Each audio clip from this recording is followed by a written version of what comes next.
예수님은 자신을 생명의 떡, 또 세상의 빛이라고 이렇게 말씀하셨죠. 이것은 자신이 하나님께로부터 오신 하나님의 아들이심을 드러내 보이시는 말씀, 자신 스스로에게 증언하신 말씀이라고 할 수 있죠. 이 말씀을 바리새인들에게는 도무지 받아들일 수 없는 말씀이었죠. 그리고 이렇게 말씀하시는 예수님을 오히려 죽이려고 하는 그러한 사람들에게 좀 빌미를 제공해주는 그런 말씀으로만 여겨진 거예요. 그런데도 예수님은 여전히 자신을 드러내 보이시죠. 8장 20절의 말씀처럼 성전에서 가르치실 때 헌금함 앞에서 말씀하시죠. 모든 사람들이 왕래하며 누구나 볼 수 있는 그곳에서 예수님은 이렇게 자기 자신에 대해서 증언하고 계십니다. 그런데도 잡는 사람이 없죠. 잡아서 죽이고자 하는 마음은 있지만 손을 대는 사람이 없어요. 왜? 아직 예수님의 때가 이르지 아니하였기 때문이다 라고 이야기합니다. 오늘 우리가 읽은 본문에도 예수님은 자신을 드러내 보이셔요. 자신이 위로부터 온 하나님의 아들이심을 여전히 말씀하시죠. 그러면서 위로부터 오셨고 다시 위로 가실 것이다 라고 이야기해요. 내가 가리니 너희가 나를 찾다가 너희 죄 가운데서 죽겠고 내가 가는 곳에는 너희가 오지 못할 것이다. 도무지 이해가 되지 않는 이야기예요. 오늘 특별히 21절부터 30절까지의 이 말씀을 지금 문자로 되어 있는 이 글을 읽는 우리도 쉽게 이해가 되질 않아요. 그런데 예수님께서 지금 이 말씀을 하실 때의 무리들은 더더욱더 이해가 되지 않죠. 그러니까 어떤 생각을 합니까? 22절 말미에 그가 자결하려는가? 자기가 스스로 목숨을 끊어서 이제 그냥 우리가 죽이기 이전에 스스로 죽어버리려는 것구나. 이 생각을 하는 거죠. 예수님은 대제사장들과 바리새인들이 자신을 잡기 위해서 아랫사람도 보내고 지금 죽이려고 하는 것을 알고 계시죠.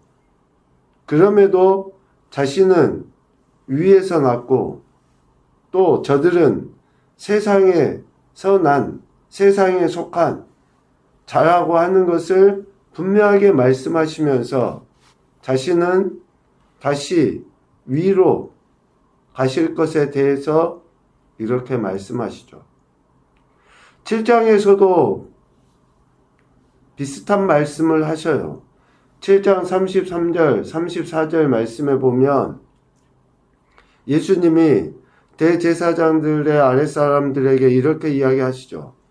내가 너희와 함께 조금 더 있다가 나를 보내신 이에게로 돌아가겠고 너희가 나를 찾아도 만나지 못할 터이요 나 있는 곳에 오지도 못할 것이다 라고 분명하게 말씀하셨었죠. 오늘 21절 말씀과 동일한 의미로서 주님이 말씀하신 것인데 두 가지의 의미를 담고 있어요. 첫 번째는 예수님의 말씀을 들을 수 있는 기회는 그들에게 늘 있는 것이 아니다. 예수님의 말씀을 들을 수 있는 기회가 항상 영원히 있는 것이 아니라는 거예요. 또 하나는 예수님께서 죽으신 이후에 하나님 아버지께로 가실 날 8장 20절에서 이야기한 것처럼 그의 때가 다가오고 있다고 하는 것을 이야기하시는 거예요. 그러니 이런 이야기가 어떻게 지금 저들에게 이해가 되겠습니까? 아니, 목수의 아들인 줄 뻔히 다 아는데, 저가 율법에 대해서 무지한 걸 뻔히 다 아는데, 지금 이런 이야기를 하니 유대인들이, 특별히 당시의 종교 지도자라고 하는 저들이 이해가 안 되는 거예요. 그런데 예수님은 분명하게 자신이 하나님의 아들로서 이 땅에 오셨고, 또 자신이 이 땅에 오셔서 마지막에는 모든 사람의 죄를 대신하여서 죽으시고 다시 아버지께로 가실 날을 분명히 아시고 그 말씀을 선포하신 것이죠. 하나님께서 육신의 몸을 입고 이 땅에 오신 것은 이전에도 없었고 이후에도 없을 유일한 사건이죠. 그러니 지금 표현되어지는 유대인이라고 하는 사람들이 이해하지 못하고 못 믿을만 해요. 이전에도 없었고 이후에도 없었죠. 뭐 지금까지 예수님 지나고 난 이후에 육신의 몸을 입고 하기사 이단들은 다 그렇게 자기들이 재림 예수라고도 이야기하니까. 그런데 그런 일은 없어요. 없어. 이러한 천지창조 이후에 처음 있고 전혀 희귀한 이 일을 지금 예수님은 무리들에게 말씀하심으로 자신의 존재를 증명해 보이고 계신 겁니다. 그 예수님이 처음부터 저들에게 말씀하신 이라고 이야기합니다. 오늘 25절에 보면 그들이 말하되 네가 누구냐? 이런 이야기를 하니 이해가 되지 않죠. 믿어지지도 않는 거예요. 그러니까 예수님은 자신의 존재에 대해서 위로부터 오신 이라고 계속 이야기하고 있는데 이해가 되지 않으니 또 질문을 하는 거예요. 네가 누구냐? 라고 물었을 때에 예수님께서는 나는 처음부터 너희에게 말하여 온 자다 라고 분명하게 말씀하십니다. 자신이 지금까지 하신 말씀에 대해서 자기 자신을 증명하는 말씀이었다 라고 하는 것을 이야기해요. 그러면서 좀 더 구체적으로 이야기하시는 거죠. 처음부터, 여기서 처음부터 라고 하는 그 이야기는 첫 번째, 예수님께서는 구약 족장들이나 선지자들을 통해서 하나님이 계시하신 존재이다 라고 하는 의미가 있어요. 처음부터는.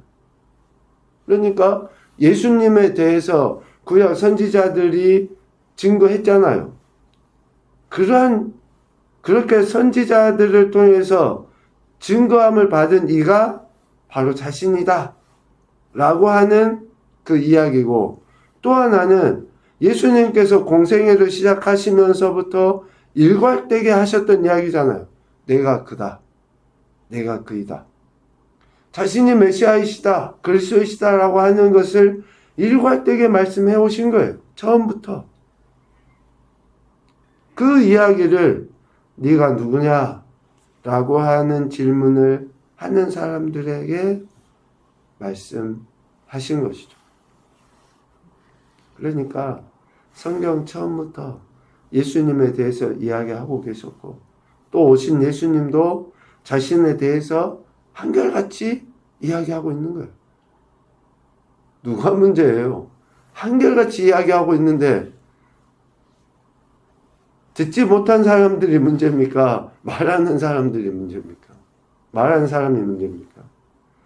동일하게 하나님께서도 선지자들 통해서 이야기하셨고 예수님께서도 자신에 대해서 증거하고 계심에도 유대인들은 깨닫지 못했던 거죠. 결국 깨닫지 못하고 믿지 못하는 자들이 예수님을 십자가에 못 박혀 죽게 하죠. 그 일이 있은 이후에야 비로소 유대인들 중에 예수님께서 메시아라고 하는 사실을 깨닫는 자들이 생겨나게 됩니다. 오늘 30절에 이 말씀을 하심에 많은 사람이 믿더라 라고 이렇게 이야기하죠. 28절에도 이야기, 너희가 인자를 든 후에야 내가 그인 줄 알고, 그러니까 이렇게 예수님이 이제 죽으신 이후에 저들이 아는 거예요. 그러니까 30절에 이 말씀을 하시며 많은 사람이 믿더라 하는 것은 지금 시점으로 보면 예수님이 죽임당하시기 이전에 많은 사람이 믿었다라는 뜻보다는 결국 예수님이 십자가에 죽으시고 난 이후에 비로소 사람들이 깨달아는 거예요. 그래서 예수님의 죽으심과 예수님의 부활은 결국 예수님을 알지 못하는 인간들이 그 죄악의 장벽을 없애버리는, 그러니까 인간들의 그 무지함을 깨뜨려버리는 가장 결정적인 그런 방법이 뭐였느냐? 예수님의 죽으심과 부활이었다라고 하는 것을 우리는 볼 수 있습니다. 매우 어려운 본문이라고 저는 개인적으로 생각합니다. 하나님께서 예수님을 이 땅에 보내시고 또 예수님이 이 땅에서 자신을 스스로 증명해 가신 이런 내용은 우리 인간의 이해를 뛰어넘기 때문에 매우 어려운 것 같습니다. 그러나 중요한 것은 그분이 바로 우리의 모든 죄를 위해서 십자가에 지시고 그 이후에 모든 인생들에게 구원의 길이 열렸다라고 하는 사실을 담고 있는 또한 매우 중요한 본문인 것 같습니다. 첫 번째 교훈으로 생각해 보면요, 예수님께로 가는 길은 오직 예수님을 믿는 믿음의 길뿐이다 라는 거예요. 예수님께로 누가 갈 수 있습니까? 예수님을 믿는 것밖에 없어요. 예수님을 믿는 믿음의 길뿐이다. 두 번째, 예수님의 말씀을 들을 수 있는 기회를 놓치지 말고 붙잡아야 한다. 예수님의 말씀을 들을 수 있는 기회를 놓치지 말고 붙잡아야 한다. 예수님이 죽으시고 더 이상 육신으로 함께 할 수 없는 것도 문제지만 우리가 우리의 생이 다해서 죽고 이 땅에서 존재하지 못할 때도 반드시 오기 때문에 그래요. 기회를 놓치지 말고 그 말씀에 겸손히 무릎 꿇어 나가는 것이 우리에게 필요하죠. 세 번째, 처음부터 계신 예수님 그 말씀을 듣고 순종함으로 복을 누리자. 하나님의 말씀을 듣고 또 그 말씀에 순종하면서 사는 것이 복입니다. 우리에게 주시는 이런 엄청난 복 특권은 우리만을 위한 것이 아니라는 생각을 해보죠. 우리로 인해서 다른 사람들 또한 하나님 앞에 나올 수 있는 그러한 길을 제공해 주는 것 또한 우리의 사명이라고 생각이 되어집니다. 오늘 우리에게 생명 주시고 또 말씀을 들을 수 있는 기회 주시는 하나님 앞에 감사하시고 또 그 말씀에 귀를 기울여 듣고 순종함으로 복을 누리는 복된 한 날이 되시기를 주님의 이름으로 축복합니다. 아멘.